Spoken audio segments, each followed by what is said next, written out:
The story begins with a girl named Mary who enters her rented house and goes to the washroom. She is shocked to see the scene there. A man wearing a raincoat is beating a woman, and at the same time the man looks at Mary and says, "You like all this, right?" Mary is shocked because that man is none other than her own boyfriend James, who should have been in jail. She thinks that maybe she is hallucinating. She quickly closes the door and takes her medicines.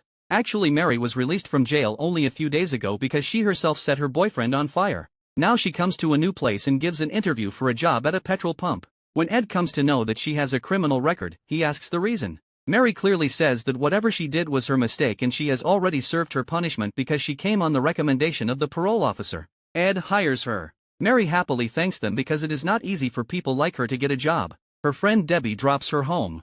Then the same incident from the beginning happens. When she takes the medicine and becomes a little normal, then her parole officer Tom Dugan suddenly appears in front of her. Seeing him, Tom L suspects that Mary is hiding something. When they open the bathroom door, there is nothing there. They explain that she has to take her medicines on time and not tell anyone that she has illusions. Otherwise, she will be sent to a mental hospital. After this, Mary goes for a walk in the park to get some peace. But even there she sees James. She turns back in fear and finds her friend standing there, and when she looks again, James has disappeared. Debbie asks her to go for dinner. At the restaurant, Mary tells that she saw James and it was not an illusion. She thinks James has escaped from jail. But Debbie says how can this be possible? Meanwhile, Mary again gets an illusion. She sees that her friend is bleeding from the head. Debbie snaps her finger in front of her eyes to bring her to consciousness. Mary now starts getting scared whether everything is really a game of her mind. After reaching home, she gets a phone call. A woman's voice says, "You saw my daughter die and did nothing. Now I will kill you myself." Mary disconnects the call out of fear.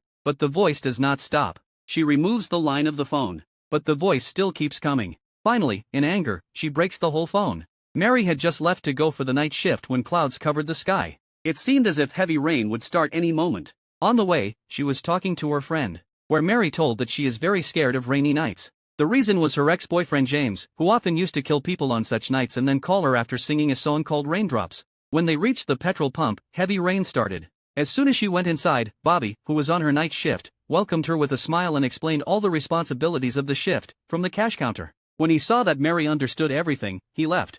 Then her friend Debbie said that she would come to pick her up in the morning and left herself. But as soon as she reached her car, a man wearing a raincoat was watching her with a hammer. As soon as she rolled down the car window and started throwing cigarettes, the man came and hit her face with the hammer and dragged her out of the car. Her screams were drowned in the sound of rain. Mary went out and lit a cigarette to escape from loneliness. But then the same man in a raincoat was seen coming towards her. When Mary turned around, there was no one there. Going back inside, she started feeling strange, as if someone had stepped into the shop. She started looking around. Then a phone call came. A woman asked till what time the shop remains open. Mary told and disconnected the phone. But after a few seconds the same woman calls again and repeats the same question. Then the same question continuously for the third time and fourth time, and now Mary gets worried. As soon as she is about to say something, a voice comes from the phone. "You like to see others die, right?" This was the same voice she had heard during the day. Panicked, she disconnected the call and took her medicine. Then she goes to the washroom and washes her face. Meanwhile, the first customer comes, whom everyone calls the truck driver. As soon as he comes inside, he starts looking for the owner. It seems he often comes here. Then he jokingly tells Mary that "you look like my girlfriend." He leaves after taking the goods. But his car is left there. By the time Mary comes out, the truck drivers have left with the truck. Just then a man comes from the front whose body seems to be emanating fire. Mary steps back in fear and collides with someone. He is none other than Bobby. Actually, ED had sent him to see if Mary needs any help.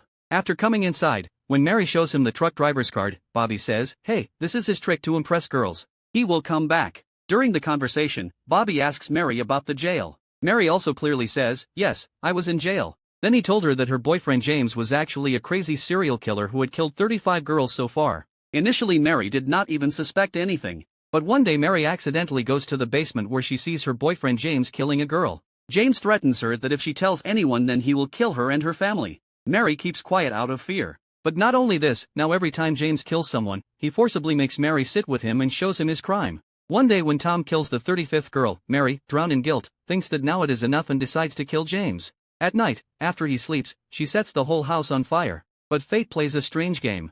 Both of them survive but get badly burnt. Later James gets life imprisonment and Mary is sent to jail for hiding his crime. All this had a deep impact on Mary's mental state. She started living in fear and confusion all the time. Now she started seeing James' shadow and everything. When Bobby comes to know about this, he gets very sad and consoles her and leaves. Meanwhile, two customers come to the shop. As soon as Mary is making the bill, the phone starts ringing in the same old song that James used to play before the murder is heard from the other side. She gets scared, and seeing her facial expressions, the customers get scared and leave from there. While leaving, a female customer says that the washroom flush is not working. Please check it. Meanwhile, James' car stops in the middle of the road. As soon as he gets down and looks, a man wearing a raincoat comes and hits his head with a hammer. Here Mary goes to wash her hands in the washroom, and as soon as she looks in the mirror, she feels that someone is standing behind her. But when she turns around, there is no one there. Mary thinks that maybe this is an illusion again. Then she sees a card and a clump of hair on the toilet seat. She starts feeling disgusted. But when she looks carefully, it is the clump of hair of her closest friend Debbie.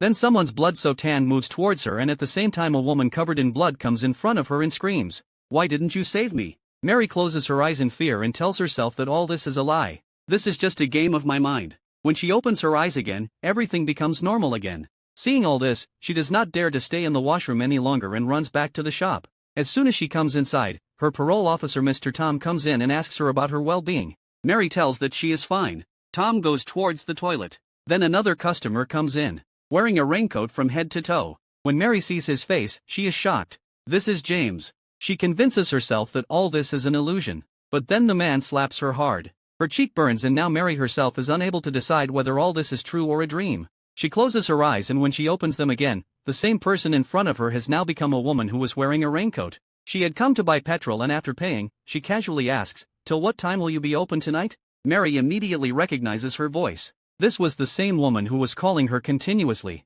Mary started shouting at the woman. Her parole officer came running to the shop. He saw that Mary was shouting badly at a customer. He understood that perhaps her mental illness had become active again. But when Mary told him the whole story, he felt that all this was Mary's imagination, and he left after warning her. Just then, there was a sound of a car stopping outside. Mary came out and saw that it was Debbie's car. But how come she is here so late at night? As soon as she reached the car, she saw written on the windshield, "Do you like to watch?" This gave her goosebumps. She immediately ran inside the shop in fear and called Mr. James. But he did not pick up the call. Mary left a voice message. "Sir, there is something very wrong here. But I am afraid to call the police. If all this turns out to be an illusion, I will go to jail again." After this she called Bobby. But before the call could be made, her eyes went to the camera installed outside the shop. The car had suddenly disappeared. At the same moment, an alarm-like phone rang inside the shop. Mary followed the voice and reached the storeroom. There she saw that Debbie and Bobby were tied to the chairs. Seeing this, she ran to the counter again in fear and called the police. But anyway, Mary dialed the phone directly. Then a strange woman wearing a raincoat appeared in front of her. She showed an old photo and asked, "Do you recognize this girl?" This was the same girl whom James had killed, and Mary was present there at that time but did nothing. Now the spirit of that girl could not find James but chose Mary to take revenge. That woman moves towards her with a knife. Mary runs away to save her life. But as soon as she reaches the door, the woman attacks him. Then Tom comes back and shoots her dead. Then he tells Mary a dangerous truth. There was a power outage in the jail and many prisoners escaped. James is also one of them. Hearing this, Mary understands that what she had been seeing of James was not an illusion but reality. She is about to tell something when James silently comes from behind and knocks Tom unconscious with a hammer. Then he does the same thing with Mary. Then the scene changes. Now James has tied both of them to a chair. He kills Tom by hitting him with a hammer in front of Mary and then kills Debbie by suffocating her with a plastic sheet. Now it was Bobby's turn. He is about to pour petrol on him when the sound of a car coming from outside is heard. It is none other than the truck driver who had deliberately forgotten the card earlier. James now goes out to deal with him. Seeing the opportunity, Mary unties herself and Bobby and takes a gun and hides near the door. The truck driver sees bloodstains on the ground and calls the police in fear. The police tell them to hide somewhere and not come out. But the truck driver does not listen and comes inside the shop. James is already following them. When the truck driver turns, James hits him with a hammer. The injured driver stumbles and runs towards the door, and as soon as he opens the door, Mary shoots him. She thinks she has killed Tom James. But when she goes closer and looks at his face, she realizes that she killed the truck driver by mistake and should not make another mistake. Bobby himself took charge of the gun. Both of them felt that it was useless to sit and wait for death, so they decided to do something themselves. On the other hand, James had come to know that they have weapons, so he cut off the electricity of the building and started roaming in the dark. Bobby was not getting the courage to move forward with Mary, and neither did he want to shoot in the dark because only 2 bullets were left in the gun. Just then the police siren was heard outside, and in a few moments the police reached the spot. Seeing this, Bobby and Mary started moving ahead. But then James, who was hiding in the dark, suddenly attacked and injured Bobby. Mary hid behind a shelf in fear. James wanted to catch her quickly, So he turned the electricity back on, but this trick backfired as Mary got a chance to escape. As soon as Mary was sure that James was not around, she ran outside. As soon as she reached outside, a policeman pointed a gun at her and started asking questions. The frightened Mary could only say this much: "He is coming. We have to get out of here quickly." The police did not believe it at first. But when Mary told his name, the police realized the real danger. They made Mary sit in the car and started the car themselves. But as soon as he tried to ask for help on the wireless, suddenly a bullet hit his head and he fell down there. Mary jumped out of the car in fear and while running hid in a dilapidated hut. There she picked up an iron shovel as a weapon. James also soon followed her there. He tried to turn back when he did not see Mary. Then Mary attacked him. But the blow of the shovel did not cause much harm to James. Mary ran away from there and reached a petrol pump and hid in the office there. Seeing a deer's head hanging on the wall, an idea came to her mind. James also followed her and broke the office door. Then Mary attacked James with full force with the horns of that deer. Due to the high-speed collision, the horns pierced through Tom's body. After this, Mary picked up Bobby's mobile and called the police. James, who was still alive, pulled out the horns from his body in pain and crawled towards Mary. He looked into Mary's eyes and said just one thing: "I love you." Mary thought that he was dead now. So she disconnected the police call. She fainted there due to fatigue. When she opened her eyes in the morning, she saw that James was not there. When she went outside, there were blood marks on the ground. Bobby's dead body was lying there and the lights of the police car were still on. Seeing all this, she was convinced that whatever happened was not a dream. A few months later, Mary was now working in a salon in a new city. One night, while she was cleaning the mirror, she suddenly saw James' reflection in the mirror and the film ends there.